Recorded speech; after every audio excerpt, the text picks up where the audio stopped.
Hi everybody, welcome back to the Intercooler podcast with me, Dan Prosser. Andrew Frankel sitting opposite me. This is episode 226. And it's a busy one. We're covering lots of ground this week, Andrew. Sorry guys. Let me interject. It was just went a bit hot on the start there. Let me just put the mics down a touch. Yep. It always happens when you first start, innit? No problem. Okay, let me just turn you down a touch. Alright, in your own time. Okay, do I need another sync clap or are we still rolling? Yeah, go on, give us another sync clap. Okay, sync clap coming. Okay, and I'll get us started. Hi everybody, welcome back to the Intercooler podcast with me, Dan Prosser, and Andrew Frankel sitting opposite me. This is episode 226. Plenty of ground that we want to cover with this one. What's going on? A few different topics. I want to get us started, Andrew, with a review of a very interesting new car. Now, if you're listening to this episode on the Monday that it goes out, Andrew's full review will be on the Intercooler app and website tomorrow. If you're listening to it throughout the week, his review of the new Mercedes C63 AMG is already live. Yeah. Do you know what? Off the top of my head, I can't remember the actual name of that car, but it's something like Mercedes-AMG C63 ESE Performance Plus 4MATIC AMG. It's just upstairs, and then you lose the will to live. You do. It's just totally baffling, isn't it? Oh, estate as well. Estate, yes. It's a C63 wagon. That's all we need to know. That is all you need to know. Yeah. Do you remember when Mercedes numbers used to somehow relate to their cubic capacity? Not anymore. No. Yeah, 63 used to mean, it actually meant a 6.2 litre engine. A 6209, I believe. Yes. Well done. Yes. Now it means a 2 litre. 2 litre. It's just bizarre, isn't it? Yeah. So the controversial thing about this car is that after, how long has the C63 been around? 18 years or something, I believe, since about long time. 2007. So a little while, and it's had a thumping great V8 in it, either a naturally aspirated 6.2 litre or a twin turbo 4 litre, both great engines. Yeah. Did it ever have, I should know the answer to this, but I don't. Did it ever have the 5.5 in it? Yeah, but it wasn't a C63. No. So only the CLK had the 5.5. So never a pure weapons grade knowledge there. There you go. Only because I had to look this up the other day.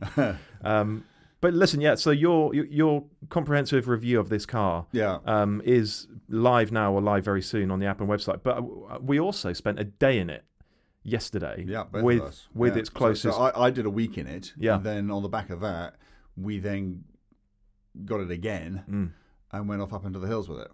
Yeah. And we had it alongside its closest, most direct rival, the BMW M3 Touring, for a day yesterday. So that story and a video will be coming soon. But for now, we can talk a little bit about the car itself individually.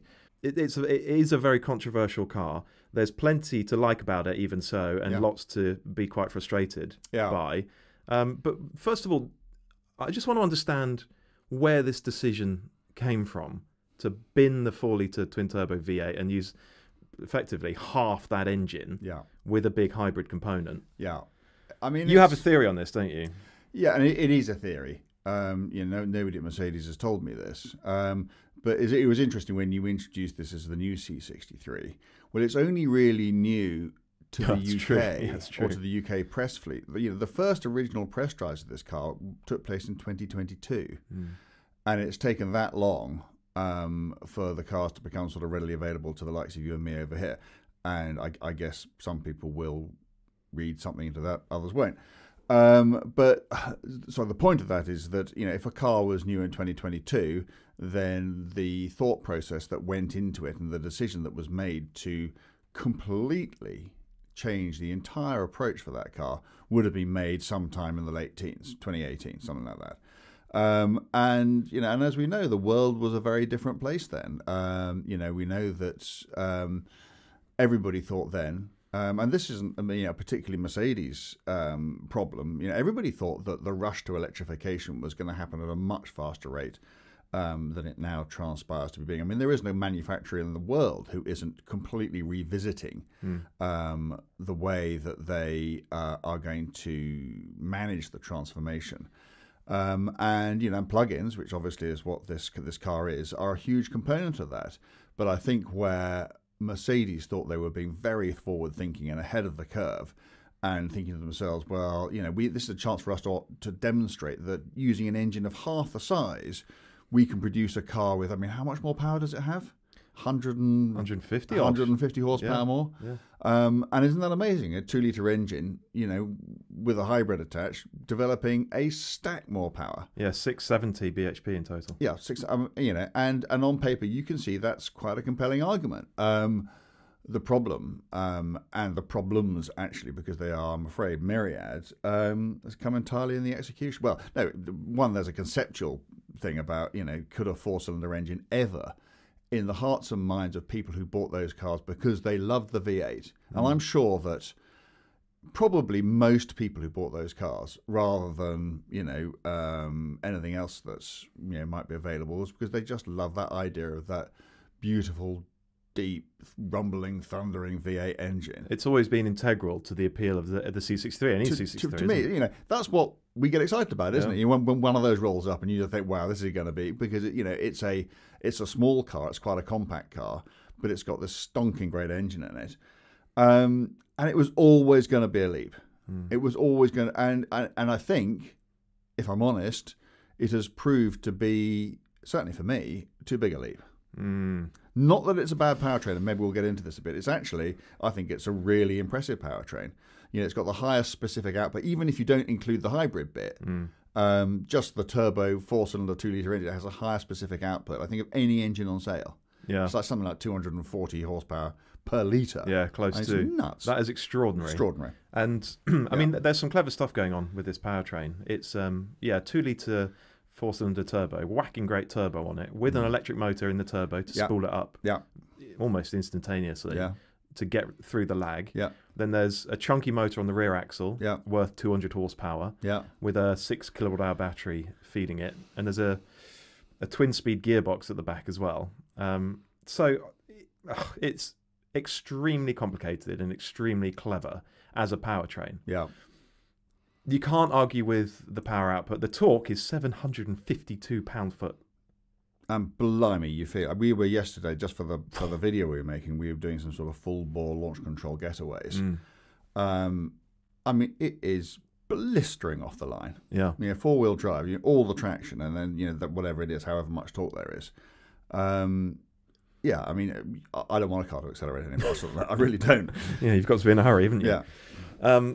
Okay, so it is a clever powertrain, but you're right. It's a big ask to expect buyers to accept half the engine, literally half the engine, and it is because the 4 and the V8 are from the same engine family, aren't they? So it really is half the engine.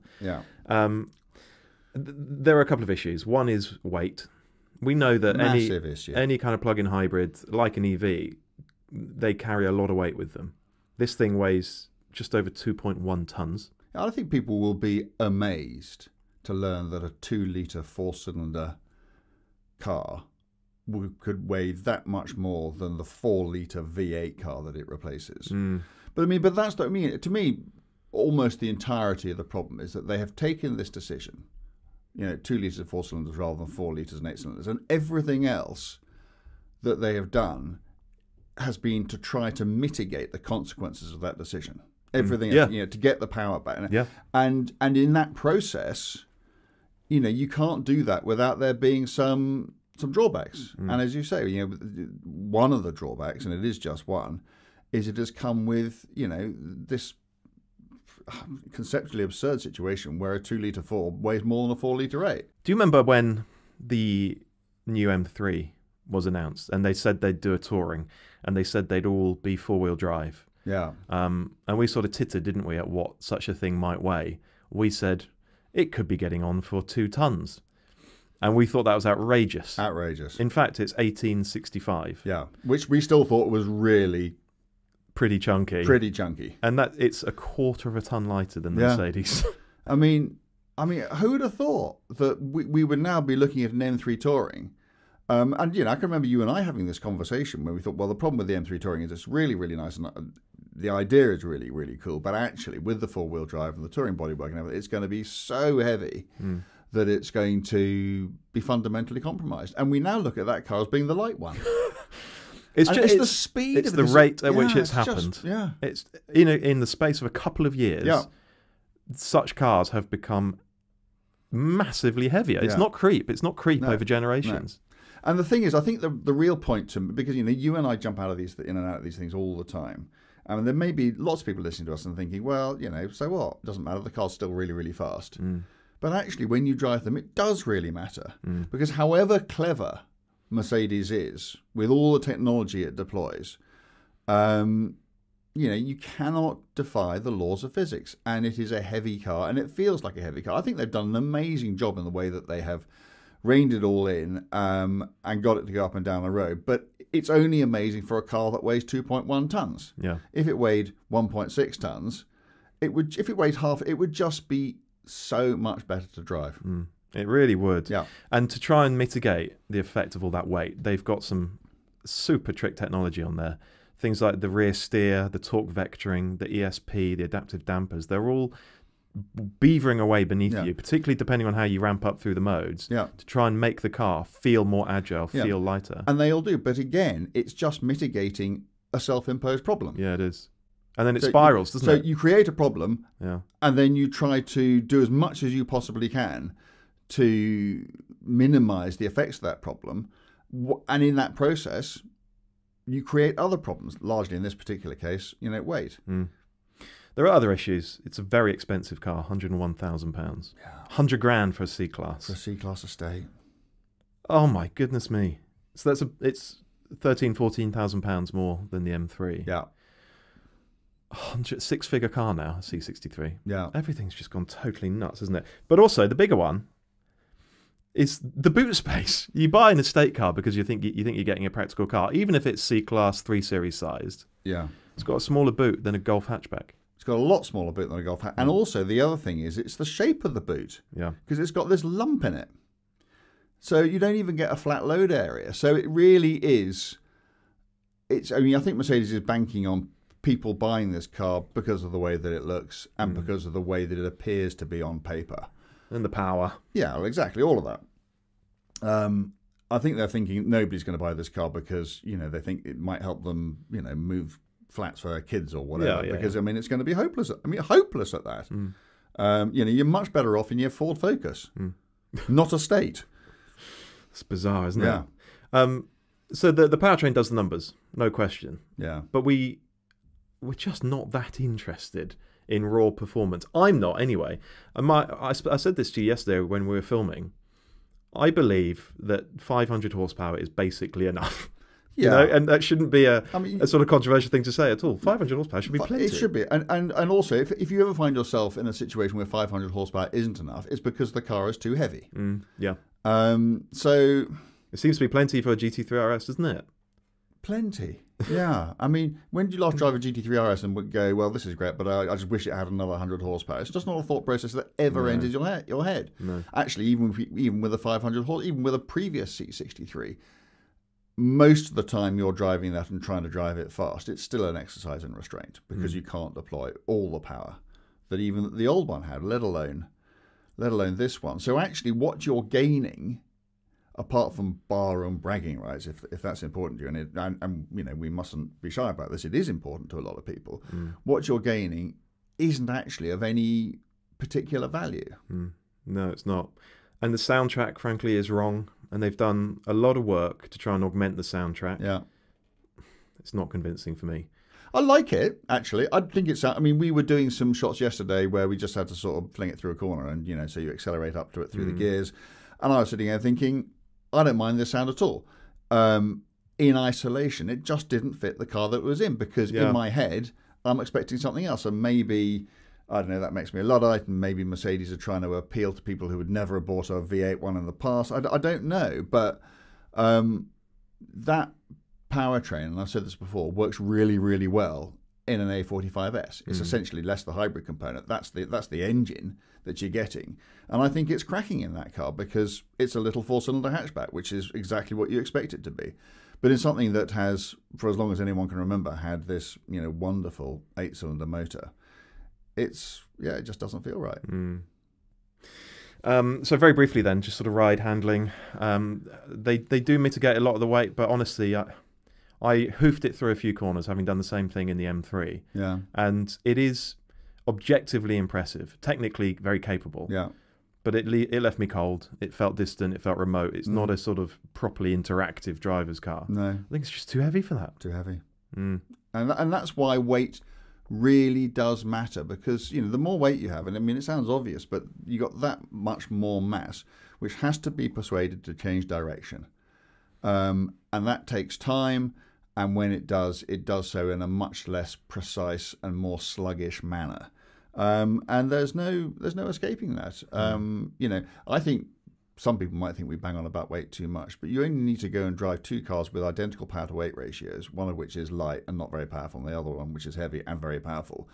And I defy anyone to get out of that and say they didn't prefer the light, not very powerful one.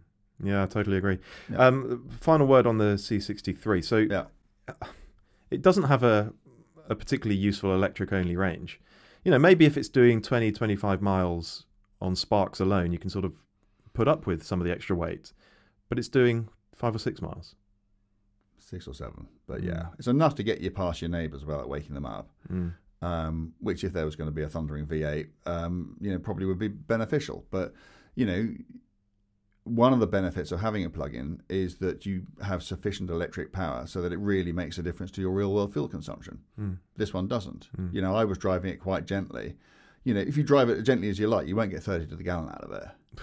And if you drive it in anything like the way you would imagine a car like that should be driven, you know, you're straight into the teens. I mean, I'm not even convinced it uses, in the real world, meaningfully less fuel than the V8. Yeah, it's a big problem, isn't it? So where's the advantage there? What's it actually doing for you? Company car buyers might save a load on tax. Yeah. That's a factor. But listen, there's another broadly similar car, estate car. Yeah. Very powerful. Yeah. German plug-in hybrid. Yeah. The new M5 Touring has been revealed recently. What does that weigh? 2.4 tons, 2,435 kilograms. Still got a whacking great V8 in it though. Yeah. Interestingly, so it's got 720 horsepower, but it's got less torque than the Mercedes, 737 pound-foot. Which is quite something. It makes you realise how much torque to weight that Mercedes really does have. Yeah, but also I wonder, even with 740 horsepower, whether its power to weight ratio is better than that of the previous M5. 720 horsepower, so even less. It's probably not. Oh no, I did it. I did the calculations, and it is fractionally down. Yeah. On a previous M5. Yeah. So you got all that extra power. Yeah. Ladies and gentlemen, but actually, when you accelerate, you got no more speed, less. So that's got a 42-mile electric range, which really is quite good if you do get that. I ran an S-Class Mercedes for a bit, which would do like 65 miles on electric alone, and then it had what did it have? It had a 3-litre petrol engine on after that. I mean, that used to, I didn't count up the cost of the electricity, but you're always charging it at home on cheap rate, so that's, it's not quite free energy, but it's not far off. And there I had this, this massive S-Class limousine, which was doing like 50 to the gallon. That's great, isn't it? That's when it really, really works. Yeah. In cars like that, where you don't have great dynamic expectations, where actually the weight is one of the rare occasions where weight can work to your advantage because of the ride comfort that a big, hefty car can bring. And in those sort of contexts, it works incredibly. When that car turned up, I thought to myself, well, I'm going to come out of this just thinking I'd just much rather have had a diesel, but absolutely not. Yeah, interesting. And I like doing basically all local journeys. I mean, I could get from home into Bristol and back. I could get to, the kids' school. I could get to the supermarket. I could do anything like any normal local journey without the engine ever coming on. So we'll drive the M5, the new M5, quite soon, I think, and then the M5 Touring probably a little bit later on. Yeah. But I just can't get around that 2.4-ton weight figure. That just seems extraordinary. Do you think it's just us? Do you think we just sit in here in our little podcast studio obsessing about weight and everybody else is out there listening to this thinking, oh, just get over yourself, guys? I actually think, generally speaking, that is true, but I think our audience are mostly in agreement with us. Yeah. When we talk about this stuff or write about it, people are astonished. So I did a comparison test of a petrol Mini Cooper S and an electric Mini Cooper S. Yes. And I remember. With a driver, so according to the DIN weight figure, the electric one is just about 1,700 kilograms. Yeah. And actually, someone in the comments pointed out that it's only a little bit lighter than a Tesla with, well, that's a much bigger car, far superior range. Yeah. So EVs are heavy, but there's something more going on there. Mini hasn't tried particularly hard to keep the weight of that car down. Maybe, Teslas are, well, they're very effective cars, but I don't think many people rave about their build quality. And maybe Mini felt that they needed to, and Minis have been historically extremely well built cars, and they've always felt very solid, and maybe there's a different approach to construction standards, and that's where some of the weight comes from. But yeah, there's no question. I mean, how much more than because we had two Minis, didn't we, which looked identical but clearly weren't, because one was petrol powered and the other wasn't. And it was like quarter of a ton difference between them. It's 320 kilograms. A third of a ton. A third of a ton of mass. Yeah. And you feel it immediately. Literally the moment you turn a steering wheel. Yeah.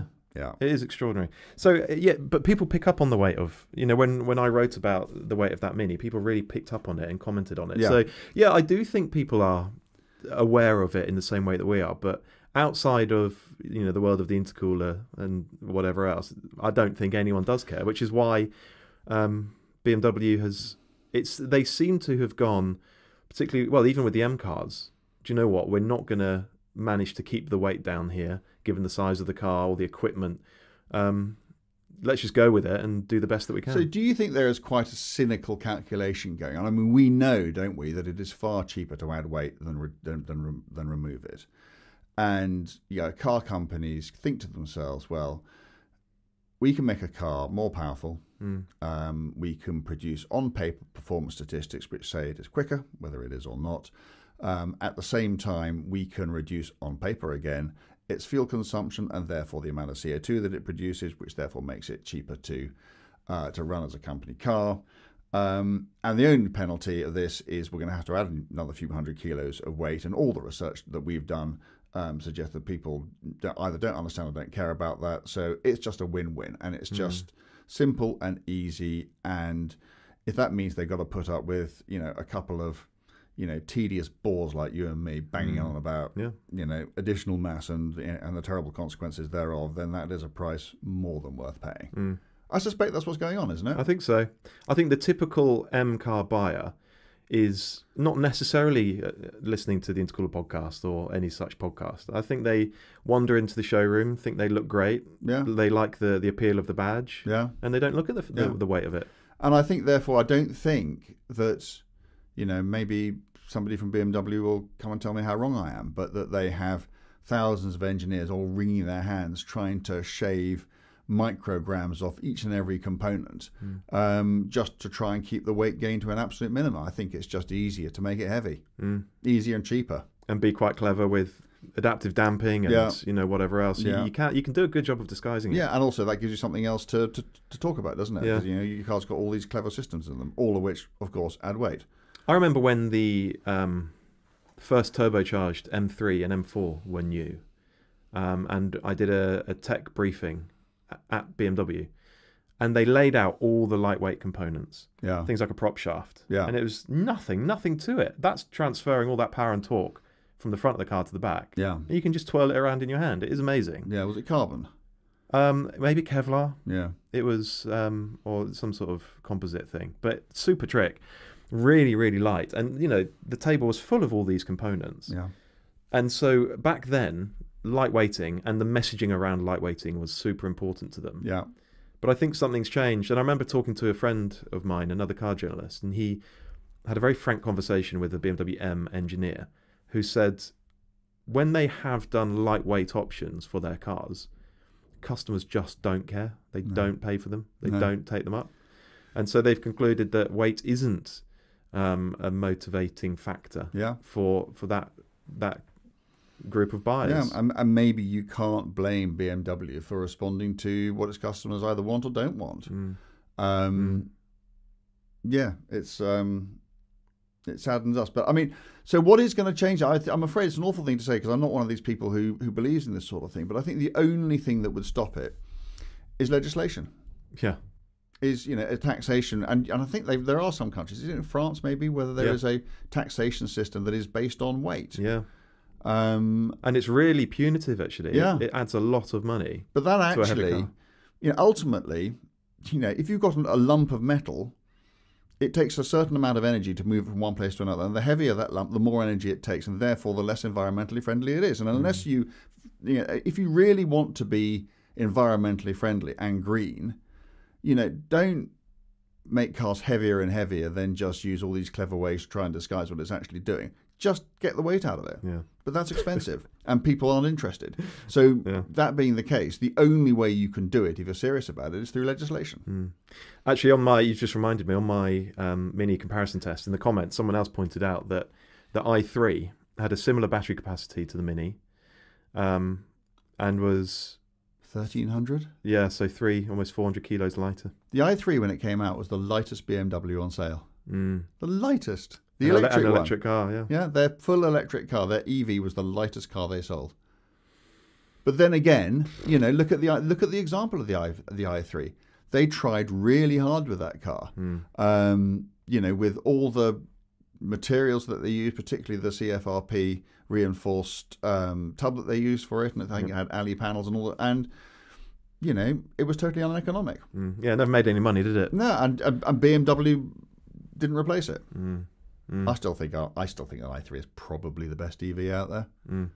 Yeah, I'd love one. It'd be fantastic. Yeah, even though you've not been able to buy them for a while. They're good to drive as well. Yeah. They are fun. Right car, wrong time. Well, let's move it on then. Yes. Where are we going now? I want to talk a little bit about F1, and we're not going to get stuck in too much because there is a Grand Prix this weekend. This will go out after the Dutch Grand Prix. Yeah.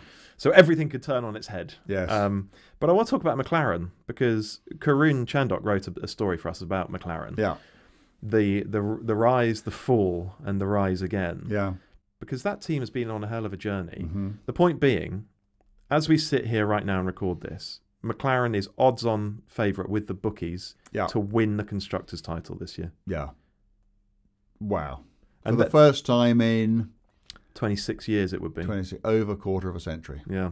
Yeah. So they scored enough points between their two drivers in 2007 to win the Constructors, but they got thrown out that year because of Spygate. So it would be more than a quarter of a century. Yeah. Which McLaren is still the second most successful team in Formula 1. After Ferrari. Yeah. Yeah. But they won a drivers in 2008 with Hamilton, but they haven't won a Constructors in more than a quarter of a century. Yeah. That is an amazing thing to say about that team. So, what has suddenly gone right? Something.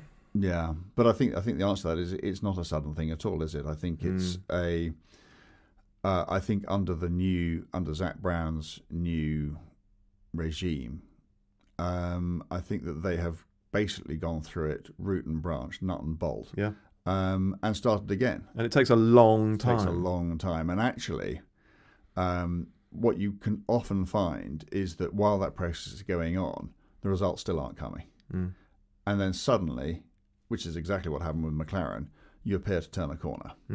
And then I think it's one of those. I think Formula One is one of those ultimate meritocracies where success really does breed success. And suddenly, if you start winning again, how competitive, not just the drivers are, but every single person, every mechanic, every engineer, everybody huddled over a computer, they are massively competitive. So if you kind of know at the start of every weekend that you're going to be fighting for 12th or 13th place, that must be so demotivating. Yeah. But if you just think to yourself, blimey guys, we could win this, we could be on the podium, then suddenly I think everybody lifts, because I think it speaks to the psyche of the sort of person who wants to go and work in Formula One, that you are so massively competitive that when that environment is suddenly produced for you, everybody raises their game, and success breeds success. Do you know what? You're absolutely right. I remember Ross Brawn talking about buying the Honda team at the end of 2007. Yeah. And going into that team, was he in there already? Was he? He was already part of the team, wasn't he? But it was earlier on, a few years earlier on, that he went into that team. And he said, I don't know if he came directly from Ferrari, maybe he had done, but he said the mood within that team amongst the engineers and everyone else was that they just weren't as good as the best teams. How could you ever win if you don't believe in yourself? They genuinely believed it. Yeah. And of course, it's it's not necessarily true. A lot of it is about belief, and maybe it's a bit about infrastructure and all sorts of other things. But I mean, that fairy tale 2009 year actually demonstrated that they could be as good as everybody else. But several important things have to change. And so you're absolutely right. There is a self-belief thing that is very limiting when you're not winning. I also think that having two such exceptional drivers out there, and the operative word being two, and this is the absolutely, and if Checo has already won the Dutch Grand Prix by the time people listen to this, my apologies, but certainly that is the great vulnerability of Red Bull, isn't it? Is that they really have only got one driver, who I think is actually, I don't think there's any question now that the Red Bull is no longer the fastest car out there. And if they didn't have, the most gifted driver of his generation driving it, who knows where they'd be? And I know people who are in Formula One who will tell you that it is Perez's pace which is more indicative of the true speed of the car, and it's only where it is because of Max. And if you've only got Max, that leaves you incredibly vulnerable, particularly when McLaren have got Lando and Oscar. That's the thing. So as far as the constructors go, you absolutely need two drivers competing at the front regularly. And Perez just hasn't been there. So this is interesting, right? Red Bull is currently leading the championship as we record this by 42 points. Which is actually not that healthy a lead with 10 Grand Prix to go. No. It could technically be overturned in the course of a weekend. It could. So it's 42 points at the moment. 5 Grand Prix ago, it's 93 points. So McLaren has been taking chunks. More than halved it. Yeah. In 5 Grand Prix. Yeah. But that's why the bookies have got them as favourites to win the championship this year. There's an interesting management problem that actually creates, doesn't it? Because if you've got Lando and Oscar, neither of whom, I think they can both still mathematically win the Drivers' Championship, but I don't think really anybody thinks that anyone other than Max is going to do that. And then you've got the two of them, and we saw this, didn't we, at the last race, battling it out.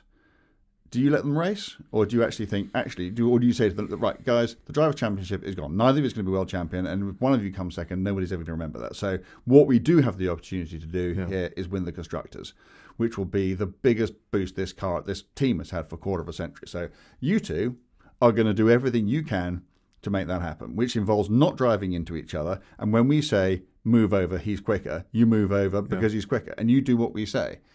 I'd do that, wouldn't you? It's the best thing for the team. It's the best thing for the team. No question. But there'll be people who go, no, because then that's not racing. And team orders, scheme orders, whatever. But it's a very romantic view, that, isn't it? But I mean, whether they finish first or second, then it'll be one of those, I'm sure. Hell of a turnaround for McLaren. And I think if they don't win it, I think they would regard that. They should regard that now as failure, because the wind is in their sails. The bookies think they're going to win it, not by much. But I think if I was Zach, I would be saying to them, I don't want to be a first loser. This is the team that finished second from bottom in 2017. Yeah. And now they're odds-on favourite to win the championship. Yeah. I would love McLaren, particularly McLaren. Because they've been so up and so down, and and it's one of those teams that it's like Williams, I guess. They're not in it. That team wasn't started to sell more fizzy drinks, or more road cars, or anything else. That's a racing team. It's a racing team. It was started like Williams as a racing team, and everything that it has ever done. I know that obviously McLaren now have a road car division, but where it comes from is racing. And and if you think of the history of that team, all the people who've driven for it, all the amazing things that have happened during its history, to see McLaren back on top has to be, apart from anything else, great for the sport, doesn't it? Yeah, it's fantastic. The run-in to the end of the season is going to be mega, isn't it? Yeah. And who would have thought that at the start of the year when Max won, how many, I don't know how many. 5 out of 6 or something. Yeah. But now Mercedes have won 3 out of 4, last 4. Yeah. So they're in the hunt again. Yeah, they're probably too far back. I think they're too far back. Yeah, they are. But do you know what? It's so frustrating that it took McLaren and Mercedes quarter of the season to really get up to speed. Yeah, because if the season started in I don't know, Japan or something, a few races in, it would be an epic one. It would. But Max and Red Bull just seem to have got enough, well, certainly Max seems to have got enough of a head start. I did read somewhere, however, that, where was it? I can't remember, but I read somebody, and it sounded quite authoritative, arguing that Red Bull's real problem, and it is a colossal problem, is that they have basically reached the end of that car's development cycle. It is already as good as it's ever going to be. And that there's not much, and so whereas others, and I think we're seeing this, particularly McLaren and Mercedes, still have some headroom left. There's still some places they can go to make their existing package even quicker. So we could be in for a hell of an end of the season. And as you say, if it hadn't been for the start of it, I mean, it could have been 2021 all over again. It could. After 2023, the most dominant season there's ever been in Formula One. Yeah. And the start of this year, we just thought this rules set was a write-off. Yeah. And we're just twiddling our thumbs until 26. Yeah. Yeah. And now, oh my God. Next year's looking interesting, isn't it? Really good. Yeah. Really, really good. Okay, last thing I want to talk about then is your experience over at Monterey for Car Week. Yeah. I mean, it looks like a bit of a human zoo, some of that. You're just there looking at the people, not the cars, aren't you? Certainly at the Quail. So Monterey Car Week, I mean, there are dozens of events. Maybe hundreds, don't know, dozens of them. So I only managed to go to 3, which was the Quail, which is like a sort of Goodwood Festival of Speed, but without any movement. It's just cars parked. But that's where Lamborghini unveiled the new. I'll let you. I can't even remember, to be honest. Temerario. I don't know, whatever. The new 900 horsepower twin turbo hybrid V8 Hurricane replacement. So that's where that sort of started, and where our friend Richard Tuthill unveiled his gorgeous GT1. What are you going to call it? Hypercar? Is it the hypercar? Well, 500-600 horsepower. No, I don't know what it is. Supercar. Yeah, but it's something different, isn't it? Because it's such a low volume bespoke thing. Yeah. Maybe we need a new phrase for these cars. I'll get back to you. Yeah. So that was, and that's where that's where you see the sort of the toy dogs in the strollers. Yeah. And there was this bloke with a lizard wearing a waistcoat and with a jaunty hat on its head. Yes. And the lizard. He just go and park this poor creature next to, I think I saw it next to a Hennessy F5, and then take its photograph. And it's just all like that. And you sort of walk around and you are gazing more at the people and more at the efforts that have been made to enhance their appearance in all manner of different means. And it is a bit of a jaw drop. And I guess because the Festival of Speed is so good, because it's there's always stuff moving and you can listen to stuff and everything. Just seeing cars parked on lawns like that. I mean, it was interesting. There was, every single Porsche modifier you could think of. Yeah. Gunter Works, Gembala, Ruff, Tuthill, everybody was there. Singer. Yeah. Singer. You made this point, didn't you? Yeah. The 911 props up half of these shows these days. Yeah. Amazing. Yeah. Very interesting conversations with Porsche about what they view those cars to be and how. I'm sure. I speak. Well, I won't tell you who he is, but it's a very, very senior person at Porsche. And they were saying, when does a Porsche stop being a Porsche? And when should we start getting uppity about whether our badge is on that car or not? I mean, if you change, I don't know, the wheel nuts on a car, then clearly it's still a Porsche. But if you come out with something which basically has got only its wheel nuts left that are Porsche, then in no way can that car be a Porsche. And then I guess, if someone then goes and kills themselves in one of these things and people go, that such and such, got killed in a Porsche, then there are clearly all sorts of public relations issues for them. And I think the view is that they would like to work with a lot of these companies, not to sort of do Porsche approved, but to go into it in a constructive frame of mind so that everybody gets what they want out of it.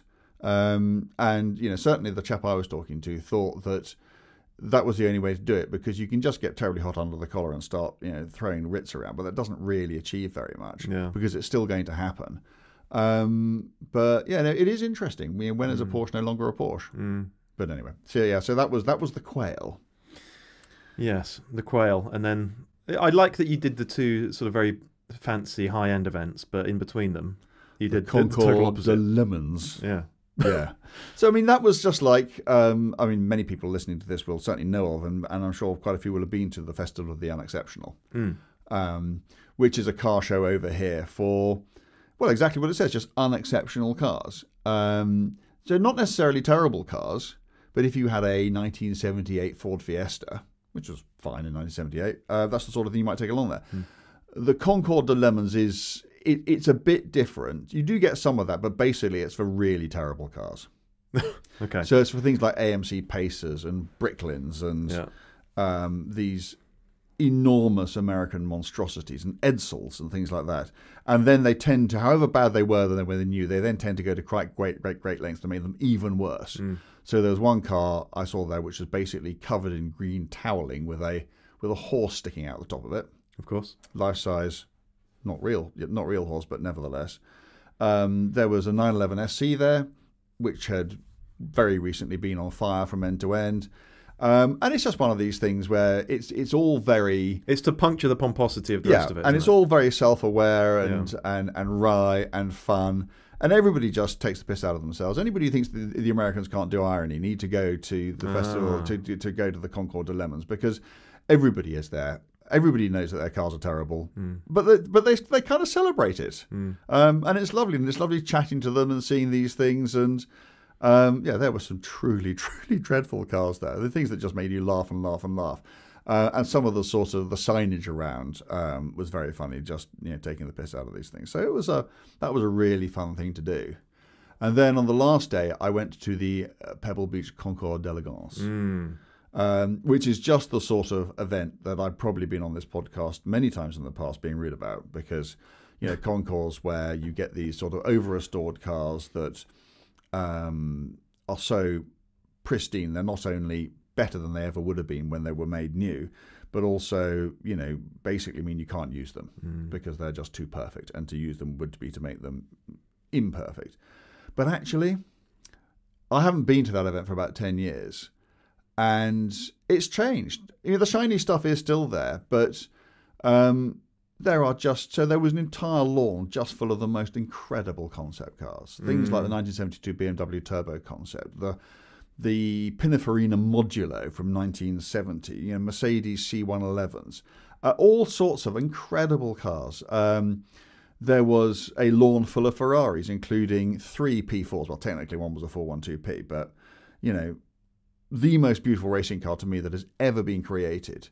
There were only ever 4 P4s made. 2 of them were there. There were only ever 4 412Ps made. 1 of them was there. And to see 3 of them, those 3 cars together on the same stretch, was absolutely incredible. And the whole thing was won by a Bugatti Type 59, which is a type of pre-war racing Bugatti, which looked like it had just been dragged out of a hedge. It was in the preservation category, and no car from the preservation category has ever won that event before. And the category is what it says it is. It is cars that are as they should be. Not sort of covered in mud or anything, but, covered in beautiful patina and, look like they've had a history. And, I found having gone there, even wondering whether I should have bothered, because I could have gone back a day early. I should have stayed the extra day to do it. I'm so glad that I did, because... you just get to see cars you're not going to see anywhere else, and a lot of those cars meant quite a lot to me, and it was just wonderful to see them there. So yeah, tell us about XP4. Oh, XP4, yeah. So XP4 is the 4th McLaren F1 prototype. I met it for the first time on May the 2nd, 1994, when we recorded the performance figures during the course of the Autocar McLaren F1 test. Anybody who looks at that will go, well, hang on a second, XP4 is blue, and the car on your... I'm colourblind, so I can't remember. I don't know what colour XP5 is. Is it sort of... burgundy colour. Burgundy colour, okay, there enough. But actually, the way McLaren wanted to do it was to keep one very nice, pristine car for the photographs, which was XP5, but almost all the numbers, maybe even actually all the numbers, were done by XP4. So when I did 211 miles an hour in it, and when we did, 0 to 228 seconds, that was all done by XP4. And the first time I saw it was on May the 2nd, 1994. The second time I saw it was last week. Yeah, that's great, isn't it? And you had no idea it was going to be there. I had no idea it was going to be there. And I just suddenly saw this thing in which I'd had this fairly profound experience. And yeah, it looks absolutely beautiful. I've learned since that it is used all the time. In fact, its owner, a chap called Rob Kaufman, has been in touch and said, you can come and help yourself. Sadly, we don't live on the same continent, but if I'm ever anywhere near wherever it is again, I will definitely take him up on that. And yeah, it was just lovely to see it there. And it took me back to a pretty amazing moment of my career. God, that is fantastic. That's super cool. It was. All right, well, we need to wrap this one up. Yep. But listen, to everyone watching or listening, if you often listen to this podcast and you appreciate what we do, the best way you can show that appreciation is actually to subscribe to the Intercooler app or website. It costs from $5.99 a month, or you can save a chunk by paying annually. And you get more than just the podcast. We publish an ad-free car magazine with new stories every single day of the working week, with what we are absolutely convinced is the finest team of automotive writers working that's the anywhere. Thing. It's not just Dan and me. No, nothing like. We're actually on it quite rarely, but we have go and have a look, because there is no finer team of people writing about cars anywhere in the world. We are convinced of that, and we have said it for so long, and nobody has ever tried to contradict it. No. So I'm kind of, I think it has to be.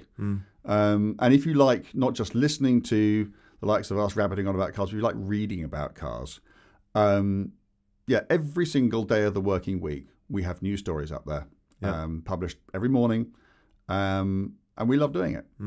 And no ads. So please do consider doing that. But before you scurry off, I will just remind you, if you're watching on YouTube, please subscribe to this channel and give this video a thumbs up. If you're listening through a podcast app, just follow the show. There'll be a plus button or a subscribe button or follow button. Just do that. It means you don't miss an episode, but it really helps us as well. And in return, everybody wins. We'll be back here next week. Bye.